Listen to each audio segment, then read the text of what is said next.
We don't know the exact age of Daniel Lucius Coppix. And Shep had the memory probably 10 years ago when he went by and talked to him, and he hung out with him a little bit. But there's different departments. And also, we don't know exactly what Daniel does for income. Danny boy. But we do know that he played Dungeons and Dragons when he was younger. But I don't think I gave an age of how young they were. Were they 12? Were they 20? 27? Was he 30? What was the age? Craig did die and failed baptism on his own. Craig probably had dark hair, dark eyes, and was part of the demonic troupe.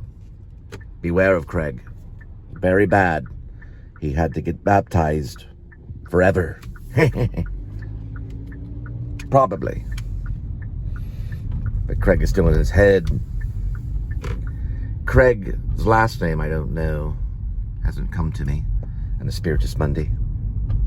But he was baptized and never came up. And then he floated down the river, called the authorities, and they found him.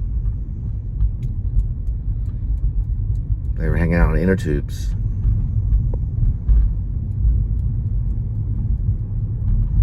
Lots of pubic hair, Craig had. A mustache, a thin mustache. Now he likes to pull steelhead from the river. Blue Angel, number 7, tag number 16244, U.S. Navy. Do you feel the nipple when you suck? In actuality, Scro and I, who is Sean, he's also DeJean Tiller in Catnappers. We almost did die. It was at the Fossil Creek River, and it was close. Well, what we did was it was raining. It was a very rainy day. It was probably in the summertime. It was raining, or maybe it was spring. I don't know for sure. Probably, it might have been spring. And we got inner tubes, I guess, from Hank, which was Sean's grandfather. And we went out to Fossil Creek, and we went to the very, there was a bridge there, and we put the rubber tires, inner tubes, into the river, and then got on him, and Sean went down the river. I went behind him, and then we just got into roaring rapids. It was really bad. It got me scared, and I was able to say, oh, we need to get out of this, because it was headed towards a pile of sticks right at the end of it. It could have wound around, and we didn't know that until where the inner tubes actually went there. We didn't know when we were trying to get out that they were headed to a pile of sticks. And it was just too much. So I jumped, I was able to reach up and grab a tree, like Indiana Jones, and pull myself up. And yeah, and I crawled to the shore and then ran along the shore through a winding path through Fossil Creek, listening to Sean, who was yelling. Well, he was more like laughing. Yeah, he was having a time of his life. Sean grabbed on to this rope. It was a rope swing, and he hung on for dear life, or he was kind of laughing. And then I yelled out, hang on to the rope, hang on to the rope. And I think he pulled himself to the shore and was able to save his inner tube. Mine, we had to get it later in the sticks. It went around in a snake, like an S, like that.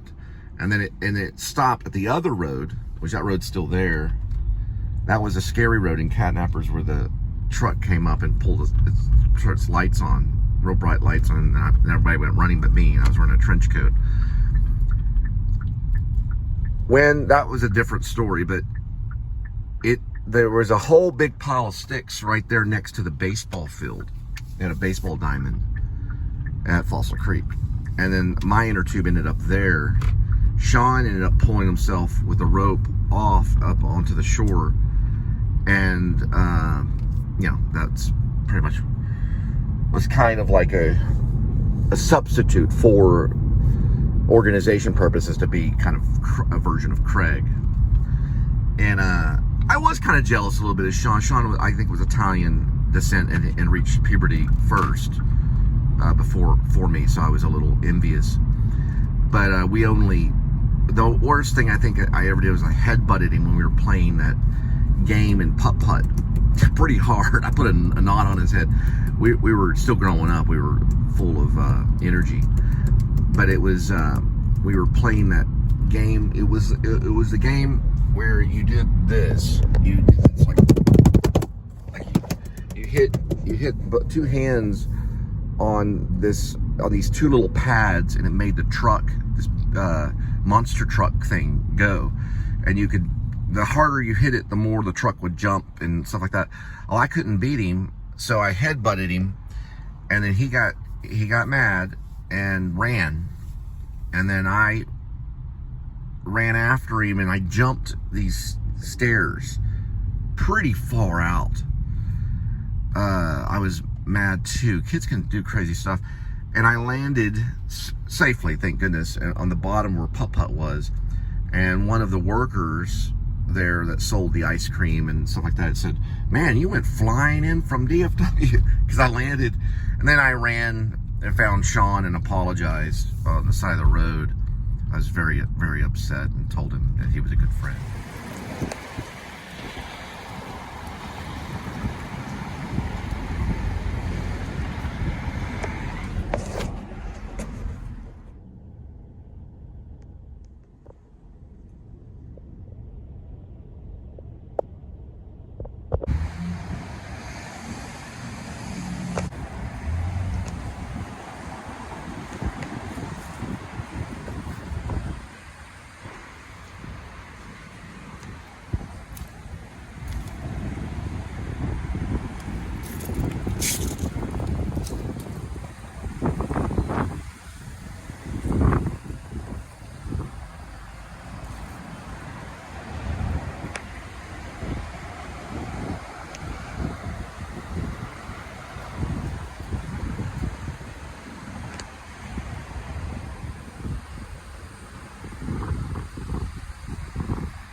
That's actually remarkable. There's no markings for the artist. Not that I can see. There is an artist that was exhibited at the Modern Art Museum that's probably I would say, pretty sure the best realism sculpture ever. And he went through the modern, yeah, there is something here. Doesn't look familiar. This one says Chris Navarro. I don't remember if that's his name. I'll have to look it up. It's called the Big Bull. He calls it the Big Bull. Yeah, it might be him. It could be the same. This is probably an earlier work that he did. We'll have to look online. Chris Navarro is the name. It is on the actual animal. All the other sculptures, I don't think that he had signatures on it because they were, it looked literally real. One was I believe it was a deer, I think a deer decomposing in the ground. And then another one was a lamb being lifted up by a cape, the wind pulling it upwards. And that was at the Modern Art Museum here in Fort Worth, where I used to live in an apartment complex that was there in the mid '90s. Now it's a modern art museum. We'll check it out.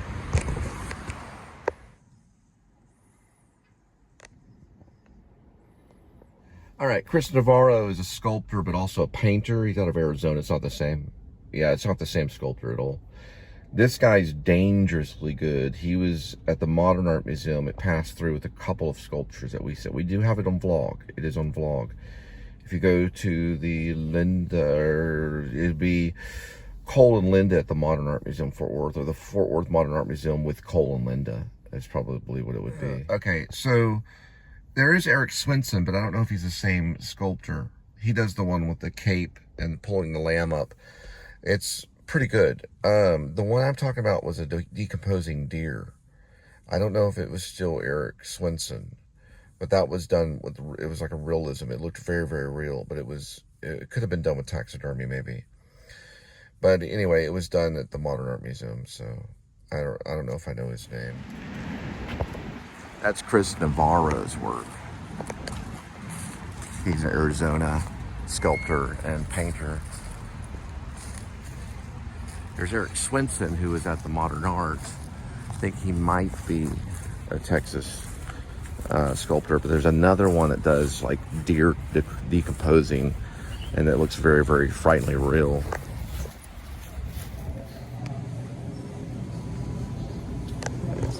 Hi. Sorry.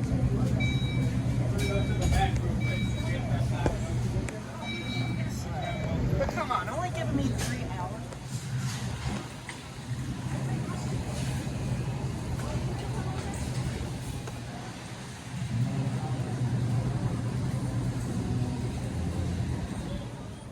So it's the beef one that he's gonna like that one.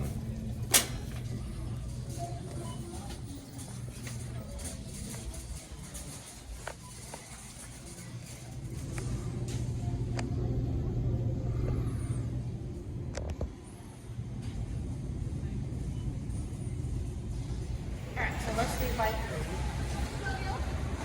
sausage pizza. Alright, let's put this in your car. Oh.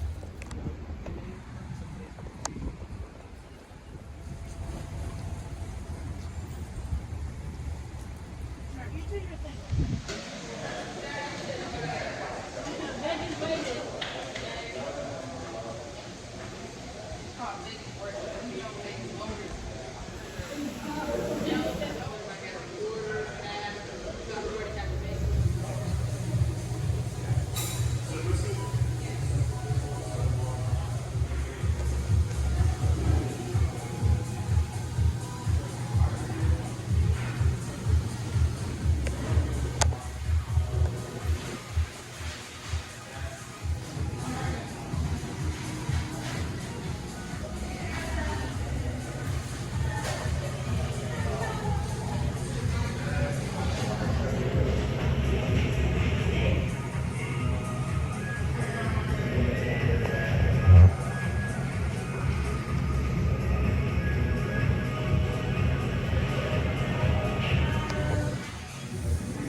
Guy, overweight, Will Ferrell kind of weight, and he sitting here like this.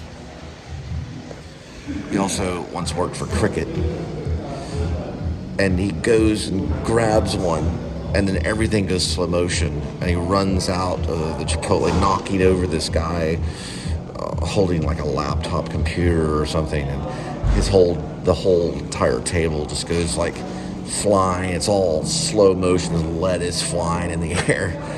And then you see as he's running slowly to the sidewalk, and the sidewalk of the lot, you see one of the workers coming out, and he's running full speed. And the food is breaking out of the bag and flying, hitting the ground. He's still running, and it shows him running quite a bit, you know. And then it slowly dissolves to. It dissolves to rob the runner, and he's, you know, along this train station, for this pathetic attempt to get Chipotle to Robert Rudder grabbing a phone and taking off into it like a train at full speed, Carl Lewis stuff.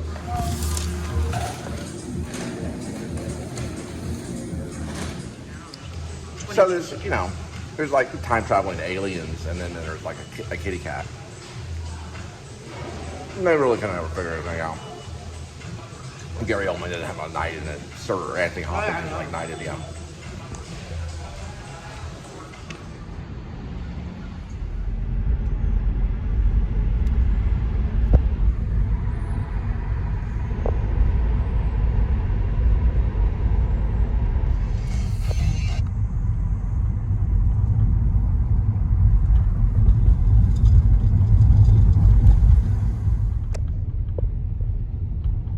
Put that coffee down. Coffee is for closers. It opens them automatically. It's not rusty.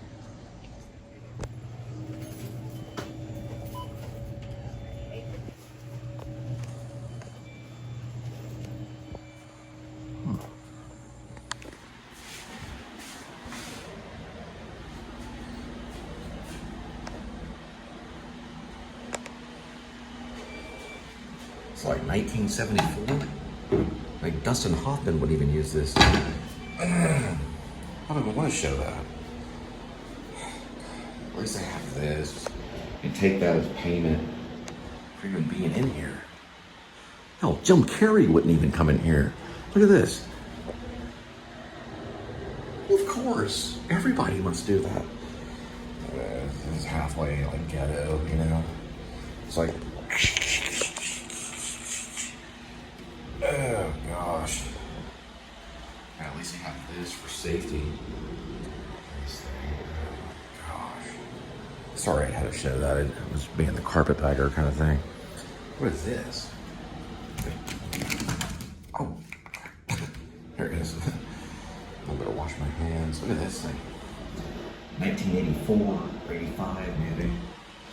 What in the world? A safety issue. Look at all the rust. It's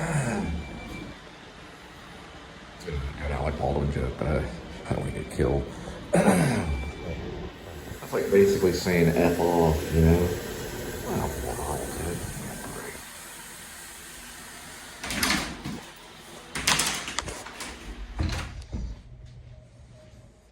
I'm starting to be a little honest on the reviews. I couldn't give that a thumb up and wake up tomorrow. The right side. Yeah, like,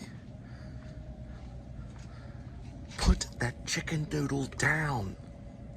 Chicken noodle is for closers.